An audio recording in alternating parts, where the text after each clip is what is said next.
नमस्कार दोस्तों। मैं किस्सा बाज वाला लेकर आया हूँ। किशोरी लाल गोस्वामी द्वारा बहुचर्चित रचित उपन्यास खूनी औरत का सात खून। दोस्तों, अगर यह उपन्यास आपको पसंद आए तो इसे लाइक, सब्सक्राइब और शेयर जरूर करें। तो आइए बिना देर किए शुरू करते हैं किशोरी लाल गोस्वामी द्वारा रचित बहुचर्चित उपन्यास खूनी औरत का सात खून का दूसरा भाग।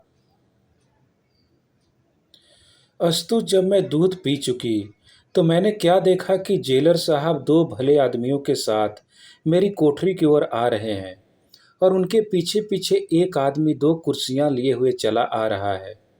मेरी कोठरी के आगे दालान में वे दोनों कुर्सियां डाल दी गईं और जेलर साहब ने मेरी ओर देख कर यूं कहा, दुलारी, इन दोनों भले आदमियों में से जो काला चोगा पहरे और बड़ा सा टोप लगाए हुए है, यही तुम्हारे बैरिस्टर हैं, और जो सादी पोशाक पहरे और मुरेठा बांधे हुए हैं, ये सरकारी जासूस हैं।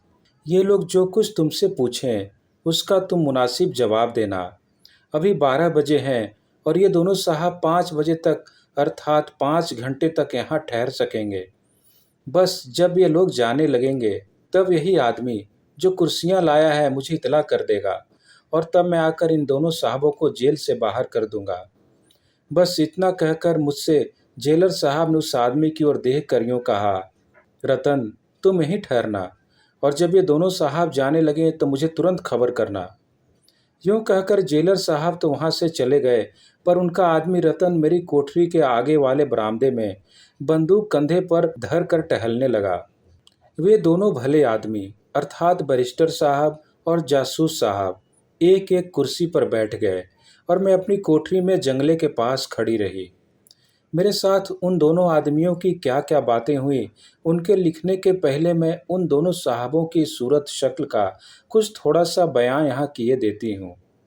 काले रंग का चोंगा पहरे और अंग्रेजी टोप लगाए हुए बैरिस्टर साहब थे। वे मेरे अंदाज से 24-25 बरस से ज़्यादा उम्र के कभी न होंगे। वे दुबले पतले, खूब गोरे और लंबे कद के बड़े सुंदर जवान थे और अभी तक उन्हें अच्छी तरह मूछें भी नहीं आई थीं। और वे जो दूसरे जासूस साहब थे, वे खूब मोटे, कुछ नाटे कद के, सांवले रंग के और 60 बरस के बूढ़े पंजाबी मालूम होते थे।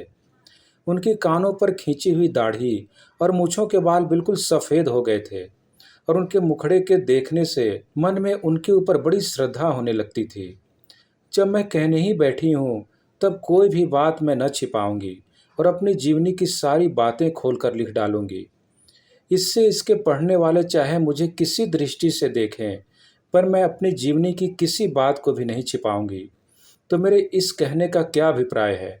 यही कि भाई दयाल सिंह जी को देखकर मेरे मन में उन पर जैसी श्रद्धा हुई थी, वैसे ही बैरिस्टर साहब को देखकर उन पर भक्ति भी हुई थी। वह भक्ति बड़ी पवित्र, बड़ी पक्की और बड़ी ही हृदय ग्राहिणी थी। पर मुझे देखकर उनके मन में कैसे भाव का उदय हुआ था, इसे तो उस समय वे ही जान सकते थे।